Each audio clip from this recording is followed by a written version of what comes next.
We may be branded as an Arsenal podcast, but today I think it's more of a group therapy vibe that we're going for. It's going to be a nice therapeutic pod today. Welcome to the Arsenal Bite Size Podcast. I'm your host, Clayton. Today we're going to be reviewing the Brighton game, which I think will lead into more existential questions and higher level recalibrating objectives and more. Where are we as a football club at the minute? Which sounds mental to some fans that don't support Arsenal and aren't as engaged on a day-to-day in our club as we are. But that's where we're at. It feels like a bit of an emotional morning. I think there's a variety of emotions doing the rounds, let's say. So to timestamp it, it's 10 a.m. the morning after we dropped points against Brighton. And I joked about it is going to be a bit of a group therapy session, but I'm literally looking at the 5 stages of grief in front of me. There's denial, there's anger, there's bargaining, depression, and acceptance. I think I've been floating between denial, anger, and bargaining. I haven't quite hit depression when it comes to Arsenal, but I'm definitely in the acceptance phase this morning. And it's the acceptance that I think the title is done. Bobby, welcome back to the pod. As I said, it's a Brighton review, bit of a higher level talk about where we're at. And then I did forget to mention, we're going to preview briefly the semi-final on Tuesday against Newcastle. 5 stages of grief, where are you at this morning? Oh, you know when you wake up from a hangover, you can't remember anything from the night before and you just have that absolute dread of checking your phone and finding out what had happened. That's how I feel, just knowing that another set of drop points has probably cost us the league now and handed it to Liverpool, who were nowhere last season. It's just not a fun feeling this morning, is it? No, not at all. And I guess to address the elephant in the room, I'm someone that right now is of the headspace that, I think the title's done. I want to respect the people that don't. Like, I think this is the thing. So for anyone watching live, like, I think this is one where, again, I joked about the group therapy, but I really think that's what this is going to be at the minute. I think there's going to be lots of media narratives doing the rounds. Some will be correct, some will piss you off. I think when it's happening like this and we're all feeling this way, it's important to kind of find your circles and just share your opinion. So this is a safe space if you're an Arsenal fan. So even if you're someone that believes the title's still on, you are welcome. Share it. We'll kind of dissect all the different perspectives this morning. But you kind of alluded to it there. Are you someone that's woken up this morning and think, it's over? Yeah, just when you count back on the previous seasons with the high performances City and Liverpool put in during their title fights, dropping points in any more than 8 games really cost you it. We're not in the years anymore where high 70, low 80s could win you the league. It's high 80s, low 90s, and I think we'll struggle to get to 85 this season. And we're seeing we need at least 90 to get there, so I don't think we'll hit that. Yeah, so I mean, we were gonna go and do the Brighton review, but I think let's save that for now. Before I get into the question that I've got in my mind, we'll just shout out Uncle Mike. Good fucking morning with a crying, sad face. Gutted, man. Yeah, we are too. It's it's just shit, isn't it? And I think the question I wanted to ask is, before we touch on the specific game and the lineup and everything that's going on, what do you think has happened this season? Like, I've got my kind of opinions on everything, but what do you think has led to us getting here? Because I think rewinding to pre-season, expectations were a similar campaign to the last 2 years, right? Like, points tally-wise. You can never control whether you win the league, but points tally-wise, I think we were all fairly confident we could put up 84 points minimum. So what do you think has happened to get to the point where this morning, on the start of the new year, we're saying we think the league's done? I think towards the end of last season, we had all of the luck that we needed just to get into the title fight. We're on the exact same number of points from the exact same number of games we were this time last season. We went on a phenomenal run after that, obviously only dropping points to Villa and City. We didn't get any injuries. Obviously, results went our way. There was probably plenty of referee decisions, but obviously they were ruled out by the fact that they won every game. And I think we're just now getting that negative balance back into our season, where we're getting all of the injuries we didn't get last season. Obviously, that then affects the style of play. And then, as Mike's just said, we've got the PGMOL doing everything they can to make sure we're not in the title fight. So I think we're just getting the balance of luck that we had a bit towards the end of last season. Yeah, I think that's bang on the money, to be honest. You're right. Like, we did have a large swing of injury luck the last 2 years. I know we lost Saliba in the run-in in the campaign before last, but that was towards the run-in, right? Mhm. And then yeah, you got injured at the same time. Sorry, go on. You're going to say something. And it's unlike the season where we lost Saliba, we're at the point now where we probably do have good enough backups that can come in and maybe not be of the same quality, but try and maintain a level that would keep us in a title fight. Obviously, it's not a drop off that we had to Rob Holden since he's left. Obviously, he's not played a game, but we're getting the injuries, and those players whose backups are there, they're also injured at the exact same time, and that's kind of where the look is at this season. It's we're going with third options instead of second options and first options in quite a lot of games this season. Yeah, that's it for me. I think I'm trying to think how to put this into words. Like, if I asked any other club, let's just say that whatever their equivalent is of Saliba, Odegaard, Rice, Saka, and the defensive unit, if I asked a fan of another title challenging team, do you think your team would cope with the same defensive injuries we had in the first third of the season? Because it wasn't just bang, our whole back four's out. It was like one component was out and then we had to reshuffle and then someone would come back and then someone else would go out. And I feel like in the defensive unit, we haven't been able to play our first choice back four for a consecutive period at all. I'm sure I at think one there's point, sorry, go on. one game possibly I can think of where we've actually had the starting back four, and then after that, one of them's always been out for a variety of Yeah, reasons. I can't remember where I saw this to like fact check it, but I'm sure I saw somewhere that after 15 games, we'd played 9 different back fours out of those 15 games. And like I know to some people this may sound like excuses. This is me trying to objectify what I think has happened because I don't think we've become a bad team overnight. I think there's been a domino effect which has caused us to get to this point, and I'm trying to, in my mind, explain what I think those dominoes are, and then feel free to disagree, shout at me and stuff, but this is just where my head's at. I think, going back to that, if I asked an opposition fan, do you think you'd cope with the sequence of injuries we had in our defensive unit, the knock-on impact of the red cards to Declan Rice and Saliba, and the impact that had in the next games in who we had to play, combined with the context of who was missing already in that period?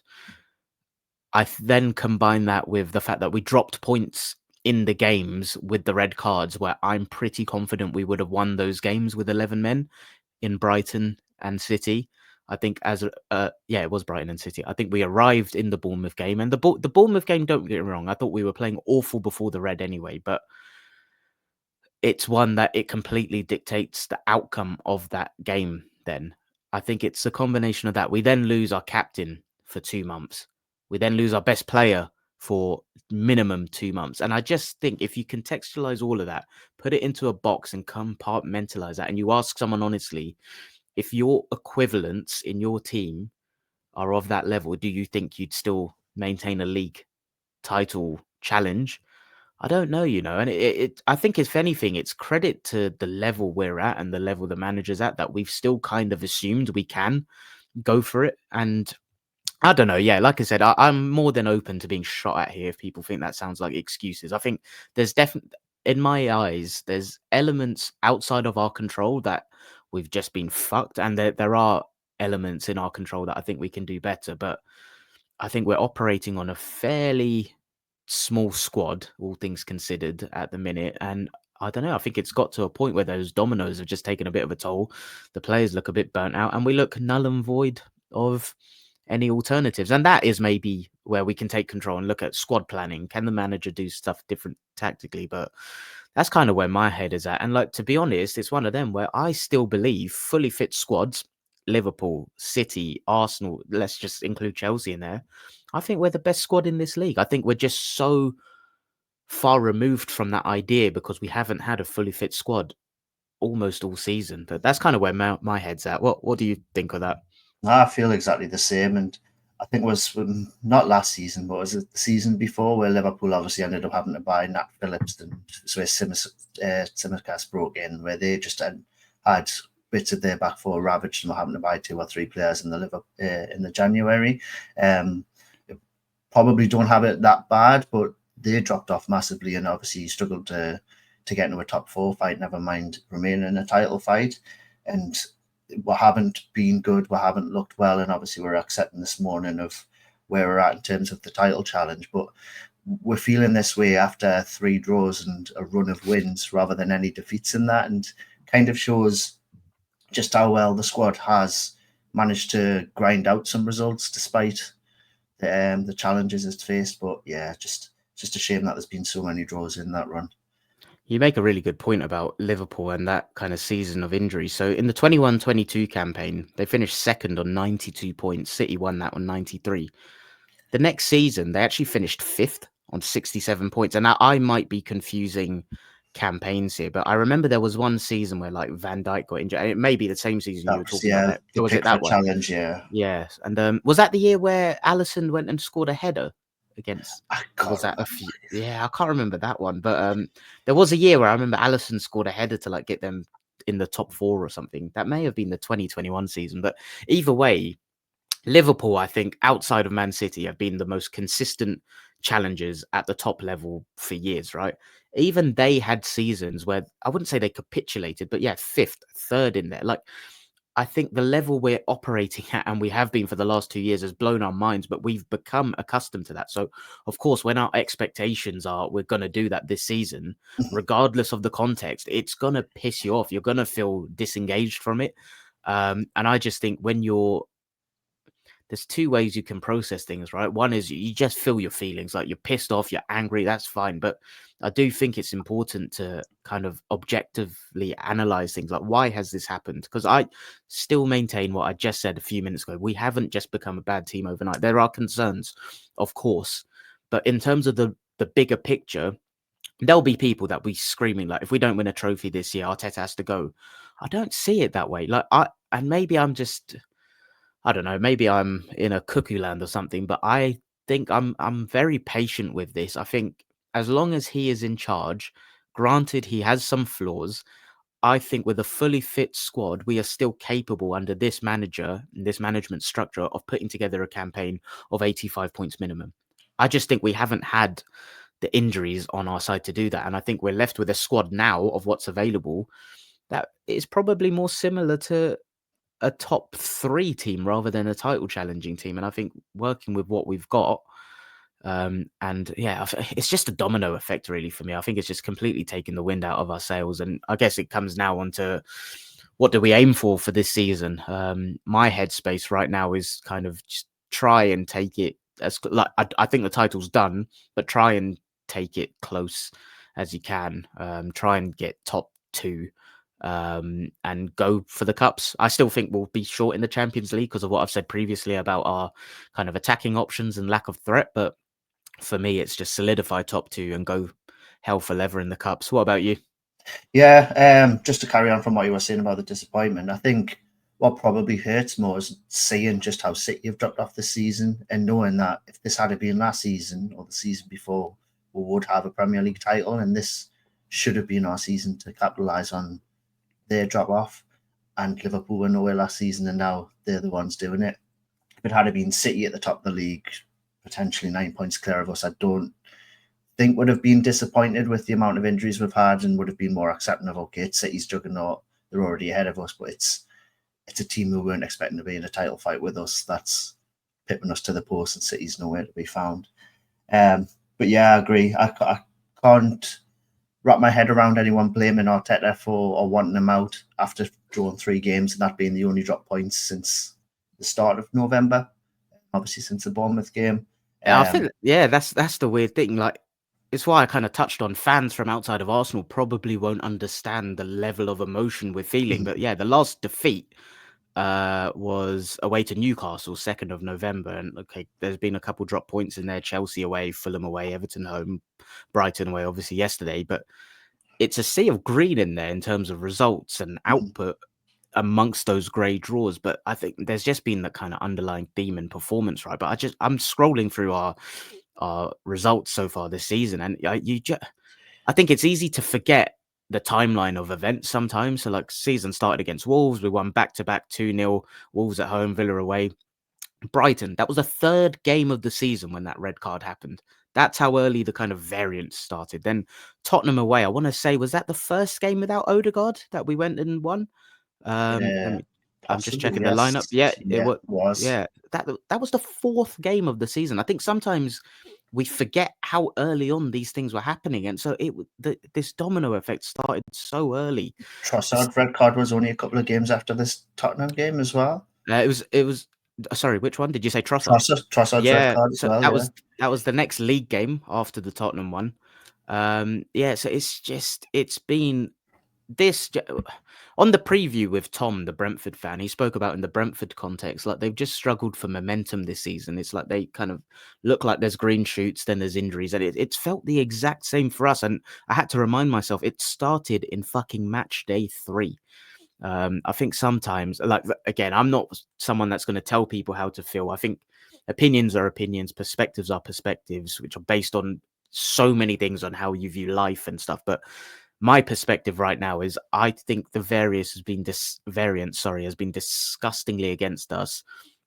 And I'm repeating myself. I think it speaks volumes to the level that we think we're capable of with this manager, with this group, that we even thought we could mount a title challenge. And it's only now that we're starting to come to that agreement that it's over. Mike's in the chat and just added a couple more that I've missed out. Marino got injured in his first training session. That's so true. And I want to say that was around the time that we lost Declan Rice to his red card. So Marino, Yes. who we've all got dividing opinions on how he's done, but still at the time, who knows how it would have gone if he made his debut in the North London derby without Declan. Or I may have that wrong if it was the timeline there, but either way, it was around the time we lost Rice. Marino probably would have deputized. He was out injured in his first training session. We missed Jesus through injury as well. And Ben White, like, I know I kind of categorized the defense as a whole, but it's like losing Tomiyasu, meaning that when we've lost suspended Timber, we've had to put Partey, who's the fourth choice right back there. It's mind blowing. It's absolutely mind blowing. And I think this is where, again, it may sound like excuses to people. In my head, this is me trying to understand logically what has happened to arrive in this scenario. And I think if any of this resonates with you, like, just find your space to kind of dissect these things with your people, because the media are going to go with the general narratives where they've not been as engaged in the detail like we are with our club. But yeah, have you got any more on that before we look to turn to what actually happened in the game yesterday? I know, and it just probably the only thing I'll add is what Mike just said with Jesus' injury. We also get him back into form at a time, obviously, when we're scraping players together. And just imagine if I had a full first 11 with Jesus looking like he's back to his first season's best with us, and it's just just a lot of dominoes have obviously impacted the season. The other one I want to mention, the fucking Liverpool game at home, the 2-2. Like, we were absolutely battering them in that first half. We were all over them, and I still maintain that if Gabriel and or Timber didn't have to go off in that second half, we win that game. We finished that game with, I can't remember what the back four was, but it had Kivior in there. It had Miles Lewis-Skelly, who I think was just being integrated into the 1st team. I want to say Partey was right back, maybe. Yes. And Ben White was centre back in that. Like, even that, the timing of that. Sorry, go on. And the goal disallowed at the end for a Liverpool player not jumping for the ball and Calafiori beating him in the air, but they said he was. I can't even remember that, to be honest. Calafiori goes up for the head on the edge of their box, obviously goes over the top of their player, gets through, and Havertz hits the post, and Jesus nods in, and they rule it out for a foul for the Calafiori challenge, and that was just. I can't remember that. Yeah, everyone remembers obviously Kivior coming on for Gabriel and then Salah going through, but they forget we actually scored a winner right at the end that got ruled out as well. So yeah, it's just a lot of little things. Yeah, that's it. And like, in my mind, again, I think everything almost can be explained. I still think there's percentages in there that we can take accountability for and improve on things within our control. But fuck me, I think it's an interesting take to not take into account any of that stuff at all. But yeah, let's go on and look at yesterday, because despite the shit mood, I think there's one shining light, isn't there? And like, it's nice to see Ethan Nwaneri kind of get another goal. He's got his second goal now. I think I saw him, was it Match of the Day or Sky Sports, a graphic about Premier League goals before the age of 18, and there's the likes of Rooney in there, obviously leading the way, Michael Owen. There's some people like Makeda, who we hope Nwaneri doesn't replicate career-wise, but mixed performance, I think, but it was nice to see him get another start, get his goal. It's a shame it looks like we've lost him as well through injury, but yeah, lineup was Raya, Partey right back, Saliba, Gabriel Calafiori, midfield three of Jorginho, Rice, Marino, and then the front three of Nwaneri, Jesus, Trossard. What was your reaction when you saw the lineup drop? Honestly, dread. As soon as I seen the lineup, a couple of my mates were obviously sharing their accumulators in the chat and stuff, and they were all like, "I'm just waiting on Arsenal. What do I do?" And I was like, "I've just seen the team cash out. I'm not confident going away." But at home might have been a bit different. But I just said, "Look, going away to Brighton, who we drew against last time, just cash out." They didn't listen. But yeah, I wasn't feeling too confident. It just felt like a game where it was going to be like a grind out draw, and obviously that's how I ended up.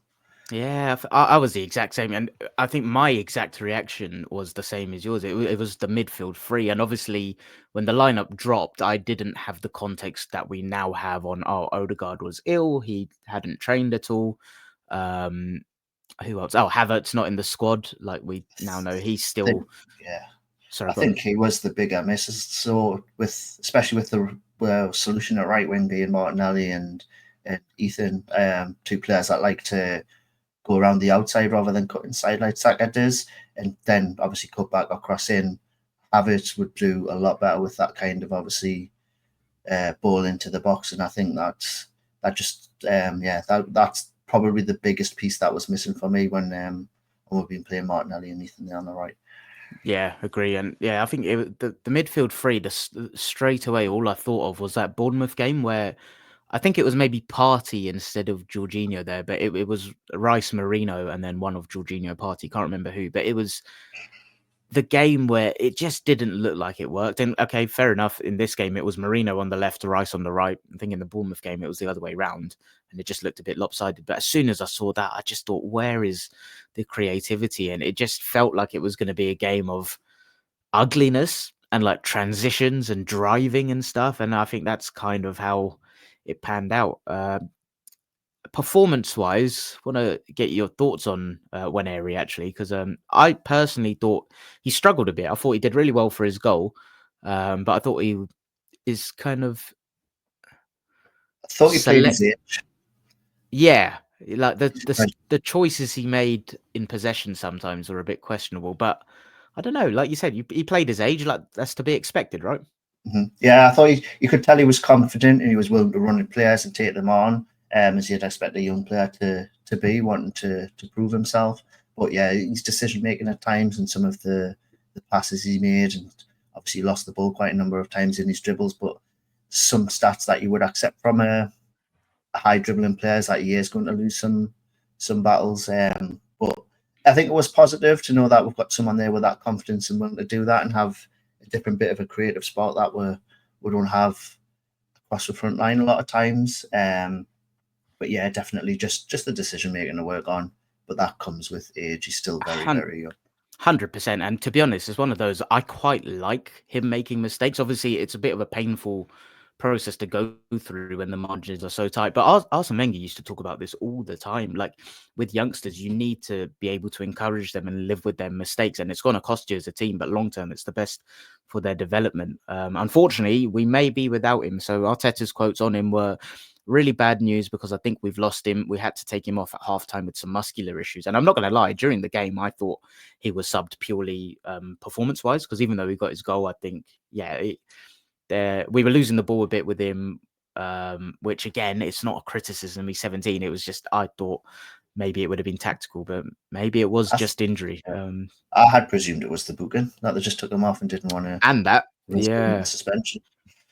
So, yeah, it was a surprise when his interview came out that he was injured. It's just another right-wing option we're without, so...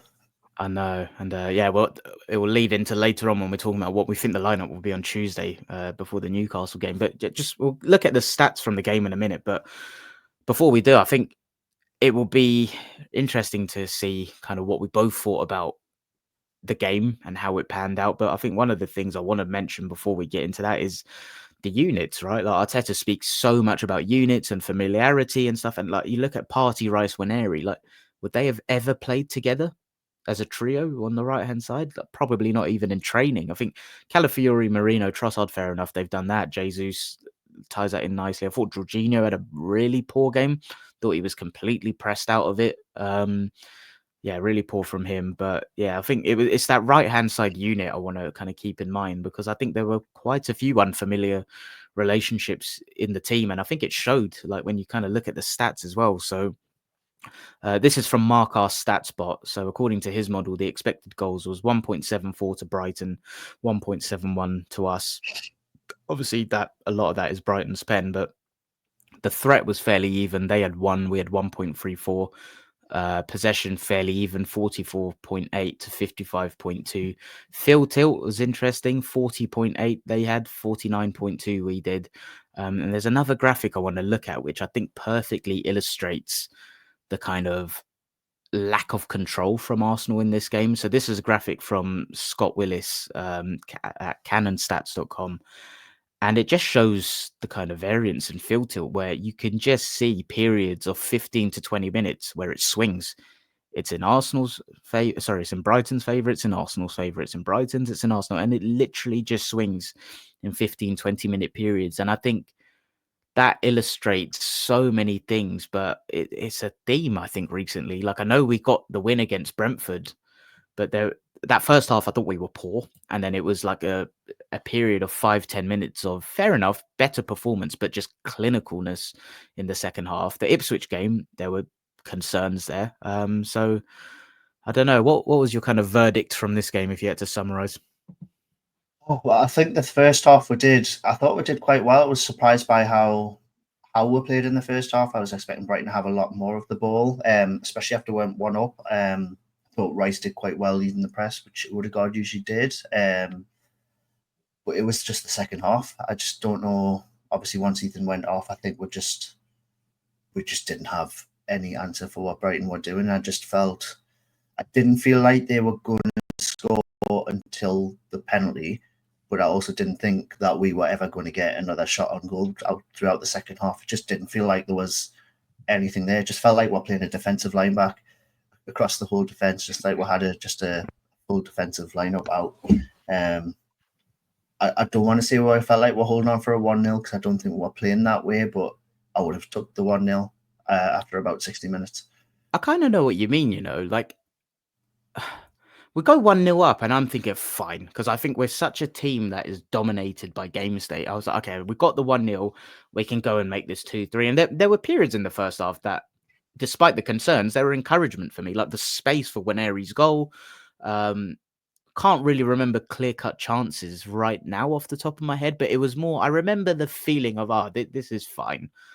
But then it felt like we got the goal. And I'll say it. I know you said you don't want to say it because of how we play, but I felt like we were holding on for the 1-0. I didn't really get that sense of we're going to go and get a clear chance from open play. Like, the chances I remember were like, again, smart set pieces. Marino could have done better. I think that was second half maybe, but I didn't get that feeling we were going to go on and get a goal at all, to be honest. And I think this is the thing with, like, have we been hard done by with some of the goals we concede and the penalties? And sure, probably. And like, yeah, I don't think that's a penalty. Like, at the time, I said there's no way on hell on earth that's a pen. But like, having watched it again, reflected on it this morning, I still don't think it's a penalty. But there's a small percentage of me that can kind of understand in a weird way why it's given. But I don't want to almost reflect on that because I don't think we deserved a win in this game with what we put up. And I think that's my concern. The way we play right now, we leave ourselves susceptible to variance. Sure, we're great at nullifying teams to low probability goal scoring chances, but it's football. Shit happens. We're not scoring enough to completely reduce the variance that we open ourselves up against. So I was really, really pissed off with how we managed the game after 1-0, to be honest. And I'm sure I saw a stat. We had 9 shots, which I think may be our lowest in the league this season. So yeah, concern for me there. I think my question for you is though, like, what do you think that is about? Because I've spoken about the domino effects. We've spoken about the lack of availability. We didn't have our captain there, Odegaard. We don't have Saka. But do you think with the 11 that was on the pitch, we should have done better? Or do you think that is the real level of the 11 that was on the pitch versus the opposition we were up against? I think you touched on it earlier. You said there was just a lack of creativity in the middle. It felt like in the second half, I think the only times I felt we were breaking or getting through Brighton's press was when Ria was going long and Martinelli was running onto the ball and breaking through. I was like, I'm sitting thinking now, and I can't think of any times we played our normal football and got any sort of chance across in the second half. In the first half, obviously we did, other than Ria putting it long and Martinelli trying to break through with his pace. And for us to be at that point with our injuries, to have no creativity and completely bypassing our midfield, obviously it's disappointing that we just don't have another answer within the squad to try and pick it up. I mean, even Odegaard was on the pitch in the second half, and He was still miles just off. felt like He felt did. like it wasn't there. You could tell. Basically, everything felt like it made sense with the illness, right? Like he looked like someone that has not slept. Like he, a couple bad touches, couple misplaced passes. It wasn't great from him. But this is the thing. Like I'm someone that, again, I think I always like to remember what was my honest opinion in the summer versus now. And like in the summer, I didn't feel like selling Smith Rowe and loaning Fabio Vieira was a mistake. And I still don't think selling Smith Rowe was a mistake. But I'm starting to question whether loaning Fabio Vieira was. And again, it might be hindsight, but it's like he's not playing at Porto, and just an extra body with how congested things are. Like you can't plan for like Saka getting injured and stuff. But I still think he would have maybe contributed more minutes, even in the Carabao Cup and games like this. But I don't know if that's pure hindsight and revisionism. The Smith Rowe one, the reason I don't think that's a mistake is I don't think he's at the level, sadly. I don't think he's... No. I think he had periods at Fulham where he's done all right, but I think it was best for his career for him to play regularly. Vieira, it's more like I still look at him as an asset we own. So has that loan done him any better? I'm not sure. What about you? There was rumours starting up this week that Arsenal were potentially calling him back from his loan, so could be one to still look out for. But yeah, it's just we definitely have a creativity issue in the middle, and it's definitely been exasperated by obviously Odegaard being injured and then coming back, and he's just not found the same form since from before that injury. Obviously, he's had a new baby, and we can't say that he's just not sleeping, and that's why, because you would expect obviously to have a lot of support. But yeah, just feel like there's no fast resolution to the problems we're facing in the middle. There was times in the first half where it looked like Brighton also thought we didn't have really much of an answer and creativity wise, and they were actually given that space to play, and it was so we're able to play some fast, expansive football that I've not seen us be able to do properly for a couple of seasons. But as soon as Ethan started having a few runs at Stupinan at left back, they resorted back to a mid block and didn't give us that space. So yeah, it just feels like we need to find a solution, and obviously if we're going to do it this month, it's going to be very, very expensive. So I just hope there is something that Arteta can find within the squad to help fix those issues. Yeah, it's interesting looking at, again, it might be revisionism, but just Marino as the profile of midfielder we got in, I still think he'll be a fine option, but is he the missing piece in that starting 11 to go and make us title challenges? I'm not sure. Right now I'm getting more of a vibe of like squad rotational option, and I do look at his profile and think like, was he actually what we needed? Because creativity wise, I think we've got a lot of like power and real functional players, but do we have any kind of individual flair and spark and wizardry? I don't know. And yeah, a lot of this is quite hindsighty potentially, but that's kind of where my head is at right now. And Calafiori, he's someone I want to speak about. He's I think he's struggling at the minute. Again, he's someone that I think he'll be good. I think he'll come good. I think he's had quite a disjointed introduction and integration to the team because of his own injuries. But right now, I'd say he's not looking amazing. What's your verdict on him at the minute? No, I think what you said it on Planet FPL right at the start of the season. He's one of them players which gets you excited because he'll look fantastic going forward, but then he has a few of these bozo moments. You just think, what's going on?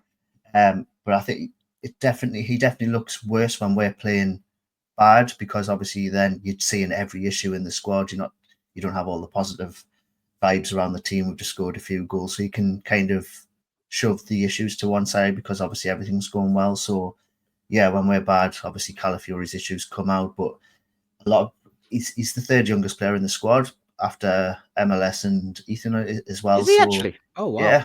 So again, someone obviously will probably just have to give a bit of time. It's his first season in the Premier League. He's very young, and obviously the start of his career was being affected by injury. So yeah, and he probably wasn't expected.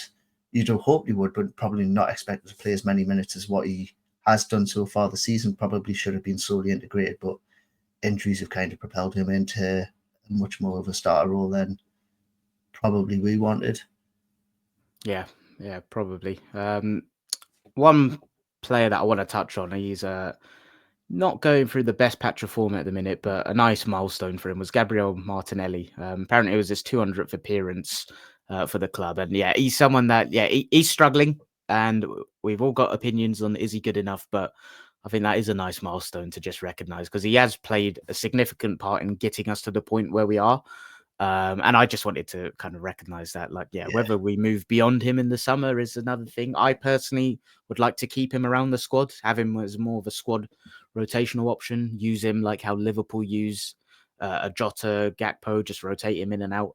I don't think he's at the level to be starting at 70, 80% of the games for where we want to be.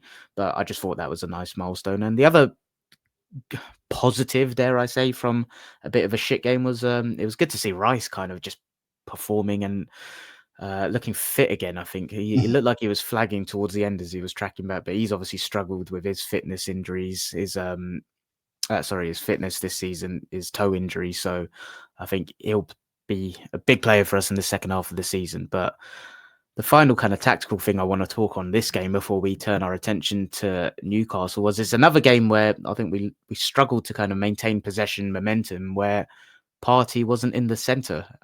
Yeah, I was hoping you'd touch on to this.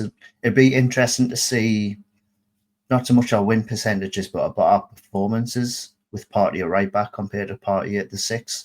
I think you can definitely tell Arteta wants him in the team and doesn't want to miss out on his qualities, but you lose them anyways when he's at right back. And obviously, would you play Calafiori at right back just to keep Partey in the middle, or have Partey, or does that speak volumes for how much Arteta trusts? I don't know. Like I feel like I'm on my own with this one because I just don't think we have another choice at the minute. Just with Timber being suspended for this game, Tomiyasu and White both being out, like the whole, in my opinion, the whole Calafiori MLS at right back thing feels proper FIFA, and just like in reality, I think it would get massacred. I think it's okay. I can't explain why to you this is, but it is okay when you play a right footer at left back. Like there's just something about the angles where it's more manageable.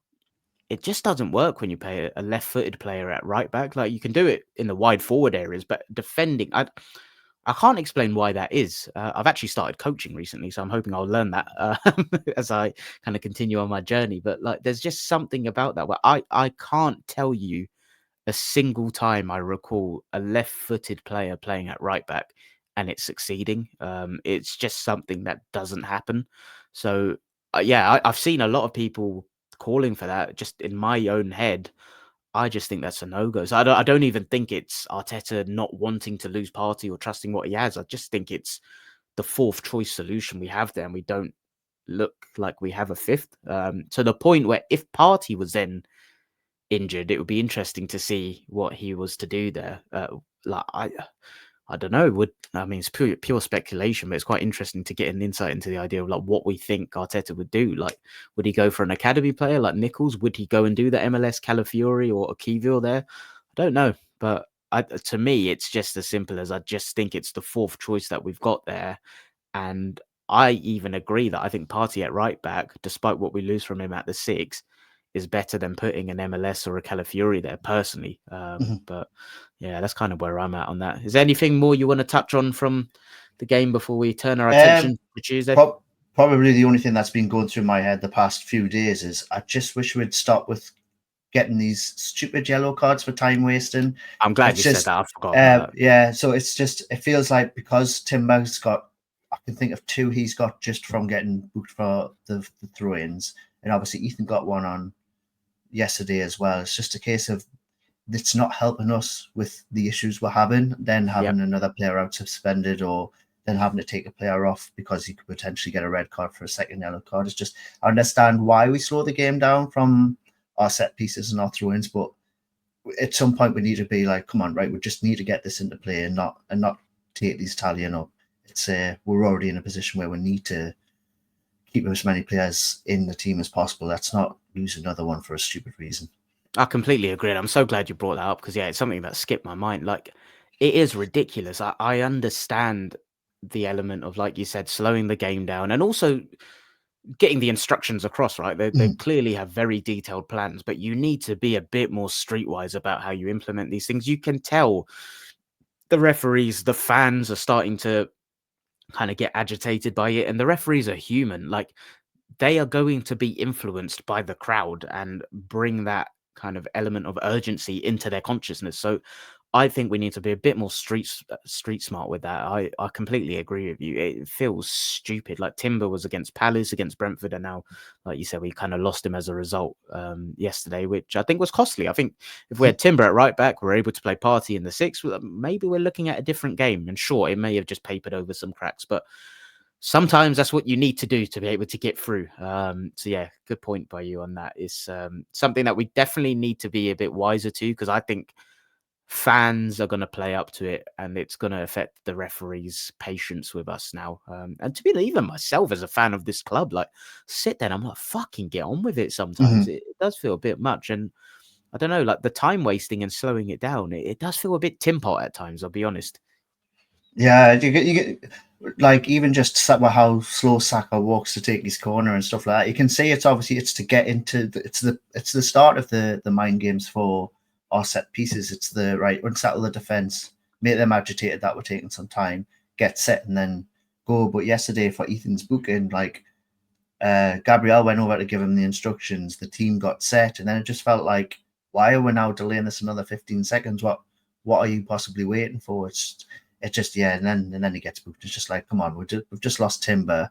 We're in a position where we were 1-0 up at that point, but it was just like Timber would have been probably that extra bit of creativity we needed in the middle when he's inverting, just to help us have a bit more control on the game, and was another cog we just couldn't afford to lose, especially with, and then obviously the illnesses hit, and it was just like all those little dominoes, and some of them are just very self-inflicted at times. And it'll not be long until they start booking the goalkeepers a bit more regularly for it. And I can guarantee David Rhea will be the first keeper sent off for 2 bookings for time wasting. So it's coming. Probably. I actually thought Ethan was going to get a second yellow within that same sequence, because he kind of took another few seconds after he got the booking.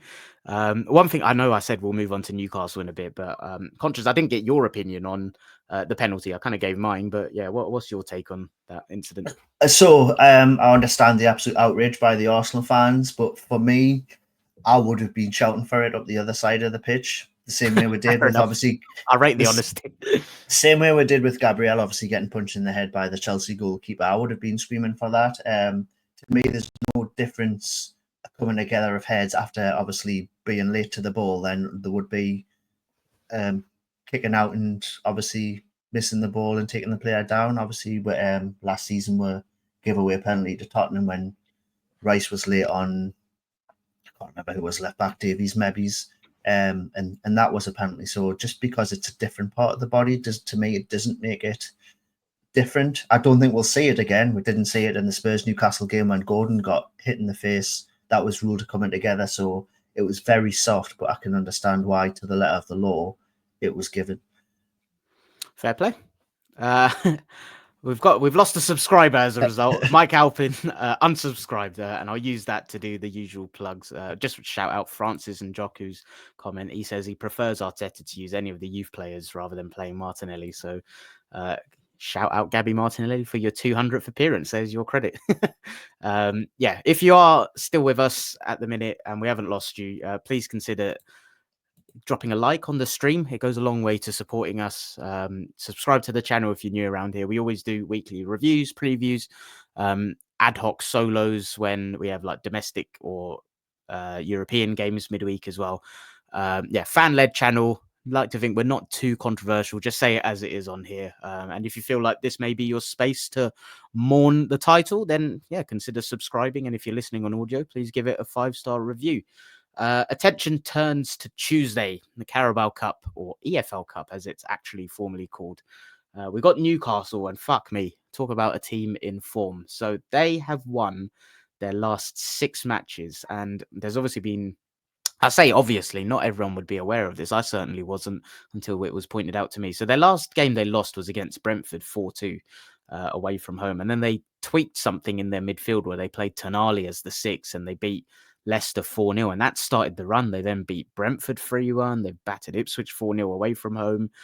Back-to-back clean sheets, beating Aston Villa 3-0, then United 2-0 away from home. They beat Tottenham yesterday 2-1 away from home. So they've won 6 in a row since they made that tweak. We're actually unbeaten in 13, which it doesn't feel like, I think, considering some of the performances and the draws. But before we get into this and like what we think the team will be, what to expect tactically, you obviously live in Newcastle. What's the kind of vibe up there at the minute and the importance for them? So when I've been having conversations at work and stuff, obviously we've been chatting about how we think the game will go. All of last week, I was saying, I think over the 2 legs, Newcastle will win because we'll have to rotate to focus on the league and the Champions League. After yesterday's result, I think we have to go strong now in both of these games against Newcastle. We just need to get a trophy now, and obviously this was the one I thought would be willing to sacrifice.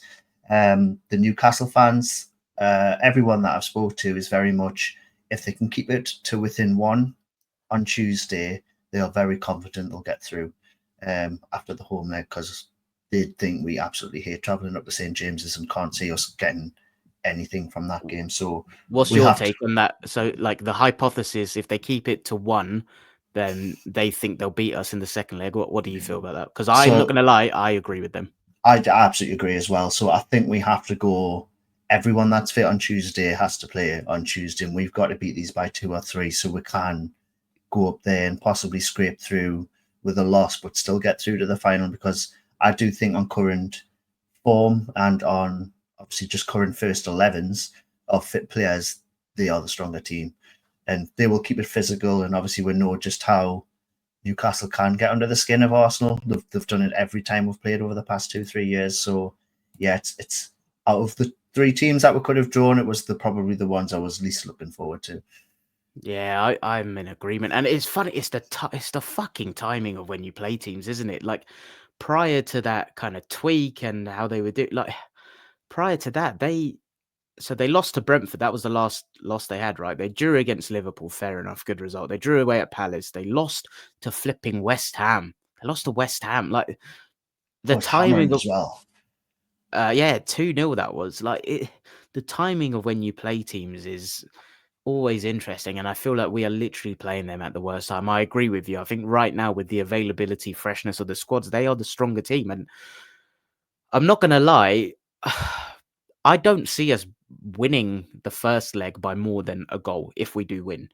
And I think we'll get overwhelmed and just overwhelmed in the second leg. So like going into this tie, over 2 legs, I don't see us making it, I don't see us getting to the final. If I'm being completely honest with myself, and I hope that the team, because this Arsenal team has continuously surprised me, where I've been kind of down in the dumps, feeling a bit down about our prospects in certain times, and they'll surprise me with a performance. I felt that way going into the Liverpool game. I can't remember who we had either side of that game, but I remember going into that game thinking, I don't feel great about this one. And then they pulled out that first half and I was like, wow, like we are levels. And then the second half petered out the way it did because of Gabriel Timber going off. So I hope there's an element of the team surprising us and putting in a performance, but I don't feel confident. In terms of importance, so Mike's got a question here. Do you think the Newcastle game is more important in terms of squad rotation rather than the FA Cup game? What do you think? So for me, I think this is a fantastic time to play Man U, and probably a game where we don't need to be. I'm absolutely jinxing us here, and I should not be saying this. We don't need to be at 100% at the moment to beat the Man U. That's even their strongest 11. So I would expect that this game against Newcastle is probably the one where we need to play the stronger 11, with some players getting rested against Man U. I would much prefer winning the FA Cup, but it's just getting that trophy on the board, getting to that final. I think might be the thing we just really need, just to galvanise the squad and give us something to look forward to going into the second half of the season, really.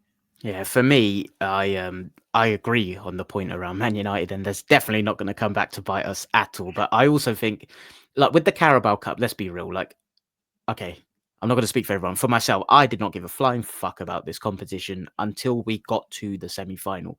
After we beat Palace, I was like, oh, we're 2 wins away from a final now. Like, and it was only as we got that close that I started to care. And I think now it's gone up in importance in my head because of the league being done in my head as well. And also, like I've said, like I don't think we've got that threat to go and win the Champions League. So now I'm like, okay, we are closer to the final of the Carabao Cup than we are to the final of the FA Cup. So as a result, do what we did in the FA Cup in the early rounds of the Carabao Cup. Treat that with rotation. See if you can get through to certain rounds and then assess it the closer you get. I think the squad rotation, in my opinion, for the quarterfinal against Palace was spot on. Like, he got the level of rotation bang on in terms of the starting 11 and then how he powered up the squad from the 11, from the bench. I think we've now arrived where I think he's going to go full strength with what we've got available and then look to treat the FA Cup third round against Man United how we did the early rounds of the Carabao. So for me, it's absolutely a case of like, yeah, just go on and try and get this trophy. So yeah, we'll go for it. Go for it. As well as do Man U even play their strongest 11 in the FA Cup? I know it's obviously a bit of banter saying they're in a relegation fight, but they're only 5-6 points clear of Ipswich and Leicester. So do they risk playing a full starting 11 against us in the cup? I just accept that actually they need to focus on. I think they will. I think they will. Yeah. Like all jokes aside, I don't think they'll be in any danger of a relegation battle. But I think the reason I think they'll go full strength is because they're so far down, but they'll be fine. They've got nothing to play for in the league. This league campaign for them is a case of you get to the end of the season and recalibrate and like re-strategize. I think they'll go all out for it in the FA Cup. But I'm just of the like, we play on Tuesday, right? We've got Tuesday till Sunday. And then granted, we've got the North London derby next midweek, but you can be smart with how you rotate, recover people in this period. And I think we'll be able to go full strength against Newcastle, Man United and Tottenham with some smart use of minutes in the Man United game. But yeah, Newcastle's an interesting one looking at their team. So, I mean, is Bruno Guimaraes suspended? I'm sure I read that somewhere, but I may have that wrong. Would be news to me. I'm just gonna have a quick look. Yeah, I may have that wrong. So yeah, I think Bobby's on that having a look. But yeah, the team that played against Tottenham. Yeah, Bruno Guimaraes and Fabian Schär will miss the first leg of the semi-final. So that's positive news at least. That's probably two very important players to their spine. So big time. And Botman actually went off injured against Tottenham. I'm not sure what the severity of that is, but if Schär's out, if Botman is then injured, that's obviously good news in terms of their defensive prospects. I think taking Guimaraes out is obviously great news for us. But I think like Longstaff will come in. He'll be energetic. I assume it'll be Longstaff. It may be someone else, but yeah, he'll be busy. And I think Newcastle's strategy will probably be come and mid-block the shit out of us, which they've done so well in the last few games against us when we've played them. Like you said, what the fans are expecting, try and keep it to 1-0 and then take it to their home in the second leg, where like their fans are great, right? Especially in kind of evening atmospheres when everyone's had a drink. And like there is a bit of a rivalry here for some reason. There is now, yeah. Ever since obviously that 2-0 win, that stopped us getting top four. I think they've always felt we've got their number now. We were both at that game next to each other. Yeah, that was the first game we were at together. Yeah, so that was I think that was especially, that was after a bad run of games as well. It was just kind of wrapped it up going in Spurs' favour. So yeah, I think ever since then they felt like, right, we've got Arsenal's number now, we can get under the skin. And there's just always been that if I was at home, would always rile up the other one, and the fans definitely the extra factor in all of our games since probably Howe took over, actually. Yeah.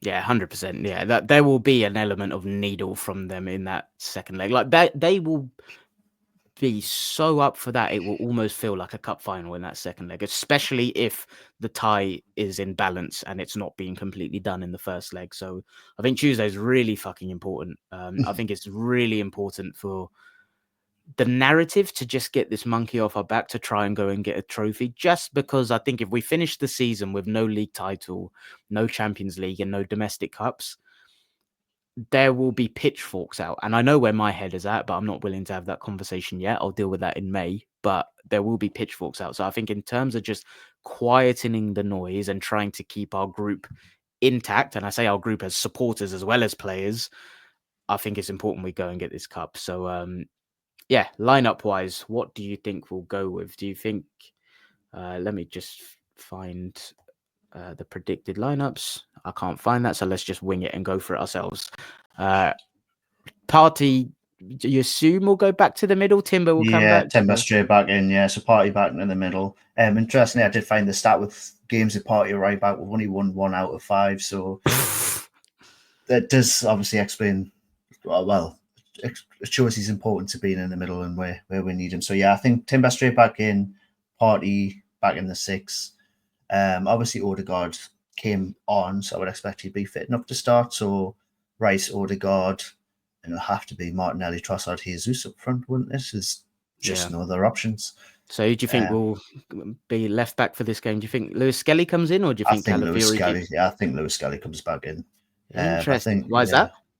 I just think he's a better defender than Calafiori is currently. Maybe it's not as a collective player, but defensive, what he brings to a defensive lineup, I think he can better handle what It'll be Murphy on the yeah. Fair play. So what would could you run the 11 you think it will be from back to front then? Ria, Timber, Saliba, Gabriel, Lewis Skelly, Party, Rice, Odegaard, Martinelli, Trossard, Jesus. In fact, no. If Havertz is fit, obviously he wasn't in the squad, I would think Havertz comes in for Trossard. Jesus left? Jesus left. Or Martinelli left, Jesus. I think they'll just rotate around the 3, but yeah, on paper, Jesus left, Havertz up front. Fair play. Yeah, it's interesting. Like, we don't really have much choice, do we? I think, the left back spot we can rotate. Timber comes straight back in, as you said already. Midfield, I think, picks itself of Party, Rice, Odegaard. The Odegaard one's interesting because, like, although he came on, we both said he looked off it, didn't he? So, like, I mean, Tuesday's not far. I wonder if I feel like we just have to start him though. Yeah. he's off it, but he's not a passenger. I think we're still better with Odegaard on the pitch than we are without Odegaard. So he still needs to be there. At the end of the day, we've got no other creative spark, and he is that guy for us. So we'll have to have him in the squad if he's fit enough. Oh yeah, definitely. It's just more, I guess, concerns from me on, like, is he actually at a level where he can perform? But I agree. I think if he says, "Yeah, I'm in the squad," he'll be in the 11. Havertz is an interesting one. The fact that he wasn't in the squad at all yesterday makes me a bit concerned, because I think Arteta said in his presser, like, Havertz was honest. He said, "Boss, I can't travel at all." So, like, I don't know, timeline wise, I'm thinking if it was Saturday, he couldn't travel at all. Is he going to be fit enough by Tuesday evening? Probably not. I reckon sub appearance. So my predicted 11 will be what you said prior to Havertz. So Raya, Timber, Saliba, Gabriel. I think Calafiori will keep this one. I don't disagree with what you said on the reasoning for Miles Lewis Skelly. I just think Arteta may keep Calafiori as the more senior option for this game, and then give Lewis Skelly the FA Cup. So I think Calafiori keeps the shirt for this. I think the midfield 3 will be the same as you: Party, Rice, Odegaard, and then front 3. I'm working on the assumption I don't think Havertz will be quite fit enough to start the game. So no real options with Nwaneri looking injured. So Martinelli, Jesus, Trossard, I think it is. Score prediction and how you think the game will go. I think we win 2-1. I think we go 1 up, which I think that was the issue when we played them at their stadium in October, was that they got the first goal, so could sit in and play their game and just mid-block the fuck out of us. But I think we go 1 up at home, which makes them have to come out and play, which means we get another one, and I think they just grab back a consolation goal just to try and keep their hopes alive. I hope And they how don't, but I do think it stays a very close game. and a 2-1 scoreline full time, let's just say it is that. How are you feeling taking that into the second leg? 1-0. They win 1-0 at their own place. So is there extra time in the League Cup now? There isn't, is I there? don't know, So actually. I don't know if it just goes straight to pens or if there is extra time. Not sure. I can't remember. But yeah, so I think I absolutely think they win at home, and I think we just need to make sure we do enough at home to either get that through to extra time and penalties, or to win it enough on paper in the home game that we'll have a lot less to worry about when we travel up there in February. So this is a game where, ignoring form, momentum, and just looking at the two teams in isolation, I really back this Arsenal team to pull something out of their arse in this game. And like I said, like prior to that Liverpool game, I was feeling a bit concerned about us, and they just pulled out a stellar first half performance. And I think they've got them in. I think they've got that in them for this. I think Timber coming back, being at right back, Partey going back to the midfield, like the midfield of Partey, Rice, Odegaard, I think is our first choice midfield. Can Martinelli cause issues from the right wing in this game? I hope so. Like, Hall's obviously done quite well this season, but Trossard, Jesus, it's going to require big performances from them. Like, we're going to need Trossard to be more engaged throughout the game rather than just deliver his moments, which he's not really been delivering. Jesus against mid-blocks, I actually think is quite helpful. I think it can cause that element of confusion and unpredictability, provided he is the one that starts. And yeah, I don't know that when did we play them at home? It was in February, weren't it? And we absolutely battered them. And again, it was like it was so different to the team we're going to be coming up against on Tuesday. But like we played them off the park, and that first half felt like we suffocated them. But I'd be silly to ignore the form they're in. And I think I spoke about when I started that kind of long sentence, ignoring form. I feel like I would say 2-3-0 if I was just ignoring form, looking in isolation at the matchups. But I feel like the position we're arriving in, the way they're arriving, I can only see us edging it. So I've got 2-1 as well. I wanted to say 2-0, but I just don't see us entirely shutting them out. I think we'll have periods in this game where we surprise ourselves with how kind of dominant and powerful we look. I've just got that feeling that we will resurface with that kind of ideal back five and midfield three, but I think we'll still look a little bit void of ideas in the final third. So I've got 2-1, but if I'm being honest, I would not be surprised if it's a score draw in this, which, taking into the second leg, don't feel great, but I think it's one game at a time. Let's see what we can do our best in this one, try and get a 2-0 buffer minimum. And then let's see how we arrive in the second leg. Do we have people more fit, available, fresh to try and get to the final? But we'll leave it there. Is there anything else you wanted to kind of discuss or chat about before we get out of here? I think we've let it all out. We've released all the demons we're feeling. I think so. Yeah, this was very therapeutic. I hope you found it as well. And listener, if you're still with us, I hope you found it therapeutic as well. I think in times like this, you're not going to agree with everything, but that's not the point of it, right? It's football. We're never going to agree on everything we all say, but it's important to feel like you're in a space where you can have your voice heard and certain opinions resonate with yourself. So we hope you've kind of enjoyed this episode. Final shout out before we get out of here. Uncle Mike's gone 2-1 to the Arsenal as well. So fingers crossed we're all correct with that. I'd say fingers crossed we're all wrong, and let's hope we get a bigger margin, because I think we're 2 player goals, please. Yes, por favor. Thanks a lot everyone for tuning in. I'll be back on Friday to review the Newcastle game and preview the Man United game. And start of a big week. We both said we kind of need to win one of these domestic cups, so fingers crossed. If you've enjoyed it, please drop the stream a like. It goes a long way to helping us, as I said already. Subscribe to the channel so you don't miss when we go live, and if you're listening on podcast, please give it a 5-star review. Bobby, where can the people find you on the socials? At Bobby Love FPL on Twitter. Lovely stuff. Cheers everyone. Up the Arsenal. The Arsenal.